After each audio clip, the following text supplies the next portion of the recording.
Hello friends, வணக்கம். இப்போ நம்ம 3ஆவதான தாம் அப்படின்ற கேதார்நாத் தாமை பற்றி பார்க்க போகிறோம்.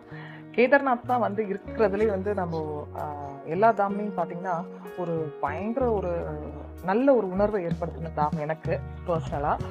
ஸோ கேதார்நாத் தாமை வந்து அடையிறதுக்கே பார்த்தீங்கன்னா நாங்கள் முன்னாடி நாள் நைட்டே வந்து ஒரு 11:30க்கே கிளம்பிட்டோம். 11:30க்கு கிளம்பி அடுத்த நாள் மார்னிங் வந்து எங்களால் அங்கே 7 to 8 தான் வந்து ரீச் ஆக முடிஞ்சது. அதுவும் ஃபுல்லாக இல்லை. அப்புறம் அந்த 8லேருந்து கொஞ்சம் நேரம் வந்து கோயில் கிட்டக்கு வரைக்கும் போகிறதுக்கு கிட்டத்தட்ட அன்றைக்கி மதியம் வரைக்குமே ஆயிடுச்சு.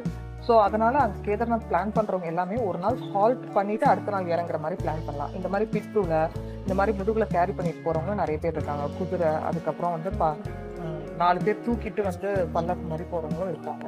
ஸோ நம்ம குதிரை எடுத்துகிட்டு தான் போனோம் மேலே. கிட்டத்தட்ட பார்த்தீங்கன்னா ஒரு 3000 அடிக்கு மேலே இருக்கிற இந்த கேதார்நாத் தான் ஃபுல்லாக குதிரையில் போகும். மேலே ஏற போது ஒரு 4 hours போகும். ஹெலிகாப்டர் கூட இருந்தது. பார்த்துக்கலாம், ப்ரீ புக்கிங் பண்ணாமல் தான் ஹெலிகாப்டர் அவைலபிலிட்டியும் வந்து இருக்கு. எஸ், அஃப்கோர்ஸ் கொஞ்சம் டேஞ்சரஸான ஒரு ட்ரிப்பாக தான் தோணுச்சு. பட் அங்கே போனதுக்கு ஒரு ஒர்த்தான ஒரு ஒர்க். இதுதான் கேதார்நாத் தாமில். இது இதோட ஸ்டேட்டஸ் என்னன்னு பார்த்தீங்கன்னா ஒரு மணிக்காக எடுத்த இந்த வீடியோஸ் எல்லாம், இந்த பிக்சர்ஸ் எல்லாமே. ஸோ லாங் ஷாட் நம்ம கோயிலை வந்து பார்க்குறோம். ஸோ கோயிலை சுற்றி கூட்டம் பக்தர்கள் தான் ஃபுல்லாகவே வந்து அங்கே இருக்கிறவங்க எல்லாருமே தான். ஏன்னா அந்த கோயிலை சுற்றி வந்து கோயிலில் வந்து இந்த உத்தராகண்ட் பற்றி ஒரு ஃப்ளட்டு கூட வந்தது. அதை பற்றி கூட நம்ம இந்த கோயில் வந்து எப்படி வந்து அந்த இடத்துல வந்து தப்பிச்சது அப்படின்றத கூட இந்த கோயில் மூலியமாக பார்க்க முடியும் நம்மளால.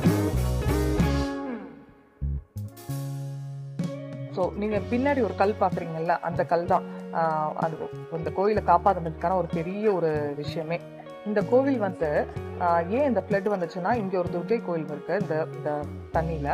அந்த கோவிலில் வந்து இடம் மாற்ற போகிறாங்க அப்படின்ற மாதிரி ஏதோ பேசிகிட்டு இருக்கும்போது இது அந்த அந்த ப்ரொசீஜர் இருக்கும்போதே வந்து இந்த ஃப்ளட் வந்து வந்துடுச்சு. அப்போ லோக்கலில் இருக்க பீப்புள்ஸ் எல்லாமே என்ன சொல்லியிருக்காங்க அப்படின்னு பார்த்தீங்கன்னா, நீங்கள் வந்து அந்த கல்லை மூவ் பண்ண, நீங்கள் கோயிலை மூவ் பண்ணணும்னு நினச்சிருக்கனால தான் அந்த ஃப்ளட் வந்துடுச்சு அப்படின்னு சொன்னோம்னா அப்படியே அந்த பிளானை வந்து ட்ராப் பண்ணிட்டாங்க. ஏன்னா அங்கே வந்து ஹைட்ரோ ப்ராஜெக்ட் இருக்குதா இருந்தது, அதை அப்படியே ட்ராப் பண்ணிட்டாங்க. ஆனால் கேதார்நாத் முக்கியமாக இந்த இடத்துல ஃபுல்லாமே வந்து அழிஞ்சிடுச்சுன்னா, அந்த கோவில் மட்டும் தப்பிச்சதுக்கு பெரிய காரணம் வந்து என்ன அப்படின்னு பார்க்கும்போது அந்த கல் தான். அந்த இப்போ இந்த வீடியோவில் பார்த்தீங்கன்னா அப்படியே ஒரு கோவிலை சுற்றி இருக்கிற ஒரு ஏரியா, கோவிலோட பின்னாடி இருக்கும். நம்ம இந்த மவுண்டன் ஃபுல்லாக பாருங்கள், மவுண்டன் ஃபுல்லாமே ஸ்னோ அண்ட் மிஸ்ட் தான் கவர் ஆயிருக்கு. யோசிச்சு பாருங்கள், தண்ணி இங்கே எவ்வளோ வந்திருக்கும் அப்படின்னு சொல்லி. எல்லாமே வந்து பில்டிங் கன்ஸ்ட்ரக்ஷன் ஒர்க்கில் தான் இருக்கு. இங்கே பார்த்தீங்கன்னா இந்த வழியாக தான் தண்ணி வந்திருக்கு. ஆதி சங்கராச்சாரியார் பற்றி சொல்லணும் கண்டிப்பாக. இந்த கோயிலெல்லாம் வந்து கண்டுபிடிச்சவர், இந்த இடத்துல இருக்குது அப்படின்னு சொல்லி கண்டுபிடிச்சவரே இவங்க தான். கோயிலுக்கு சிறப்பு கூட இருக்குது. இது நீங்கள் மகாபாரதத்தில் பார்த்தீங்கன்னா முடிச்சதுக்கப்புறம் பாண்டவர்கள் அனைவருமே வந்து எங்கே சொர்க்கத்தை நோக்கி போகலாம் அப்படின்னு வந்து சொல்லும்போது இந்த இடத்துல வந்து சிவன் வந்து கடைசியாக மறைஞ்சது, நடந்து போகும்போது மறைந்த இடம் அப்படின்றதுனால கேதார்நாத் அப்படின்ற இடத்துல இருக்கிற மாதிரி இருக்கும். இது மறுபடியும் வந்து கண்டுபிடிக்கப்பட்டது அப்படின்னு பார்த்தீங்கன்னா ஆதிசங்கராச்சாரிய மூலியமாக தான் இந்த 4 தாமே வந்து நமக்கு தெரிய வந்தது. ஸோ இது வந்து ஒரு சின்ன ஒரு கிளிப்பிங், ஃபுல்லாக மிஸ்ட் கவர். அப்போ மட்டும் கொஞ்சமாக ஒரு சன்லைட் வந்தது. கோயிலுக்கு பின்னாடி இருந்த அந்த மிஸ்ட் இப்போ எதுவுமே தெரியல பாருங்க. அந்த ஸ்னோ கேப் மவுண்டன் இப்போ தெரியுது பாருங்க. ஸோ இந்த ஒரு சீன் வந்து ஒரு 5 to 10 minutes தான் இருந்தது. இப்போ இந்த வீடியோ ஃபுல்லாமே பார்க்கலாம்.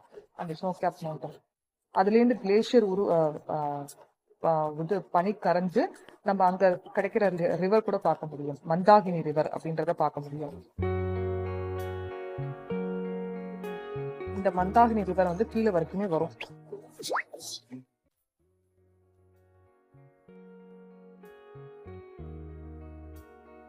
ஸோ இப்போ பார்த்தீங்களா, இப்போ வந்து அந்த ஸ்னோ கேப் மவுண்டன் கொஞ்சம் கொஞ்சமாக மறையுது.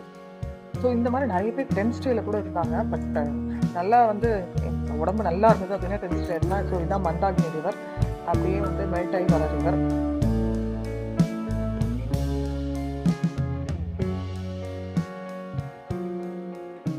அடுத்த நாள் மார்னிங் நாங்கள் கிளம்பும் போது எடுத்தது. ஸோ இது மேலே பார்த்தீங்கன்னா ஒரு காலபைரவர் கோயில் இருக்கு. எப்பயுமே இதை பார்த்ததுக்கப்புறம் அந்த பைரவர் கோயில் பார்த்துட்டு வந்தோன்னா ஒரு திருப்தி இருக்குன்னு சொல்லுவாங்க. ஸோ போகிறவங்க கோயில் போனீங்கன்னா கண்டிப்பாக பைரவர் கோயில் போய் பார்த்துருவாங்க. அங்கே ஒரு சின்ன ஒரு ட்ரெக் இருக்கு. ஸோ இந்த கல் தான் நான் சொன்னேன். இந்த கல் வந்து அங்கே இருந்தனால தான், உருண்டு வந்து இருந்தனால தான் அந்த கோவில் மேலே வந்து தண்ணி படாமலே இருந்திருக்கு. அதனால தான் கோவில் வந்து அந்த உத்தராகண்ட் ஃப்ளட்டில் வந்து ஃப்ளட்டில் வந்து கோவிலுக்கு இப்போ பாருங்க.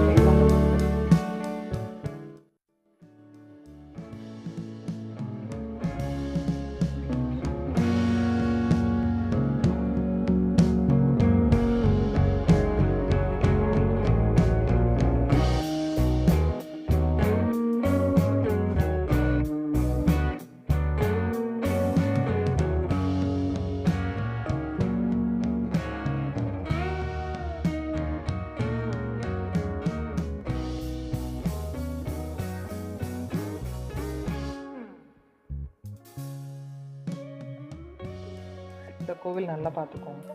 பின்னாடி இருக்க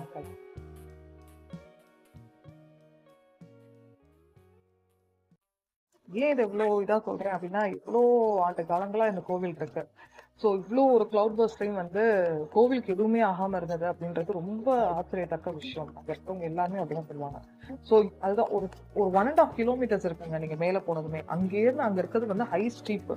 அதுவே வந்து நடக்கிறதுக்கு ரொம்ப சிரமமாக இருக்கும் ஆக்சிஜன் கம்மியாக இருக்கிறதுனால. ஸோ இந்த வீடியோ பாருங்க. இந்த கோவில் வந்து இறங்கி கீழே சைடில் ஃபுல்லாக பார்க்கலாம். கன்ஸ்ட்ரக்ஷன் ஒர்க் இருக்கு. கோவில் அங்கே இருக்கு. மேலே ஸ்னோ கேப் மவுண்டன்ஸ் பார்க்கலாம் நீங்கள்.